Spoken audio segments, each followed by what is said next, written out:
Assalamualaikum warahmatullahi wabarakatuh. Perkenalkan, nama saya Indah Punjerahayu. Saya akan menyetor SKU nomor 1. Makna rukun Islam. Rukun Islam adalah prinsip utama dalam agama Islam yang mengatur cara ibadah dan kehidupan umat manusia.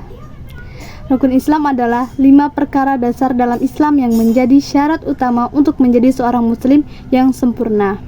Rukun Islam adalah perbuatan atau amalan yang diyakini dapat menjadi perantara menuju surga.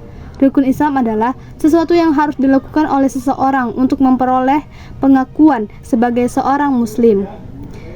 Kelima perkara yang termasuk dalam rukun Islam adalah syahadat, sholat, zakat, puasa, naik haji bagi yang mampu. Rukun Islam wajib dipahami dan dilaksanakan oleh umat Islam dengan mengikuti ketentuannya. Yang kedua, makna rukun iman. Iman menurut bahasa berarti membenarkan, sedangkan iman menurut istilah syariat maksudnya mengakui dengan lisan atau perkataan, membenarkan tasdik dengan hati dan mengamalkannya dengan anggota tubuh. Adapun rukun iman itu sendiri terdiri atas 6 rukun antara lain. Yang pertama, iman kepada Allah, iman kepada malaikat, iman kepada kitab-kitab Allah, iman kepada nabi dan rasul, iman kepada hari kiamat, iman kepada qada dan qadar. Yang ketiga, makna sholat berjamaah. Di dalam hadis dikatakan bahwa pahala sholat berjamaah adalah 27 kali dibandingkan dengan sholat sendiri. Sholat berjamaah berarti berkelompok dengan panduan seorang imam. Apa yang dilakukan imam akan diikuti oleh makmumnya kecuali imam salah. Semua makmum harus berbaris dengan saf yang teratur dan lurus. Yang keempat, makna berpuasa. Secara harfiah, puasa dalam Islam didefinisikan untuk menjauhkan diri atau sepenuhnya dari makanan, minuman, hubungan intim, dan merokok, mulai dari fajar sampai matahari terbenam. Yang kelima, macam-macam puasa.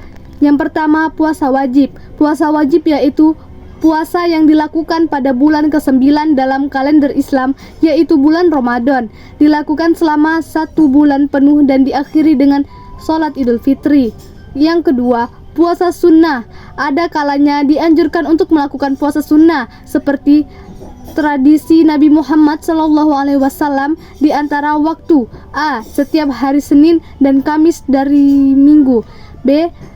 Hari ke-13, 14, dan 15 setiap bulan lunar, C. 6 hari di bulan Syawal atau bulan setelah Ramadan, D. Hari Arafah tanggal 9 Zulhijjah di Hijriyah Islam kalender, E. Hari Asyura 10 Muharram dalam Hijriyah Islam kalender dengan 1 hari lagi puasa sebelum atau setelahnya. Yang keenam, doa ijab qabul zakat. Dibaca pada saat kita akan mengeluarkan atau membayar zakat fitrah. Bacaan doa zakat fitrah, nawaitu an-nukhirja zakatal fitri an syafi fardalillahi ta'ala. Artinya, sengaja saya mengeluarkan zakat fitrah pada diri saya sendiri, fardu karena Allah Ta'ala. Yang ketujuh, tata cara merawat atau mengurus jenazah. Pengurus jenazah hendaknya adalah orang yang lebih mengetahui sunnahnya dengan tingkatan sebagai berikut. Yang pertama, jenazah laki-laki diurusi oleh yang telah ditunjuk oleh si mayit sendiri sebelum wafatnya atau berdasarkan wasiatnya, kemudian bapaknya, lalu anaknya laki-laki, kemudian keluarga terdekat si mayit. Yang kedua, jenazah wanita diurusi oleh orang yang telah ditunjuk oleh si mayit sendiri sebelum wafatnya atau berdasarkan wasiatnya, kemudian ibunya, kemudian anak wanitanya, kemudian keluarga terdekat si mayit.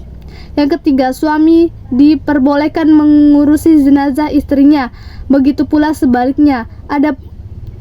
Yang keempat, adapun jenazah anak yang belum baligh dapat diurusi oleh kaum laki-laki atau perempuan karena tidak ada batasan aurat bagi mereka.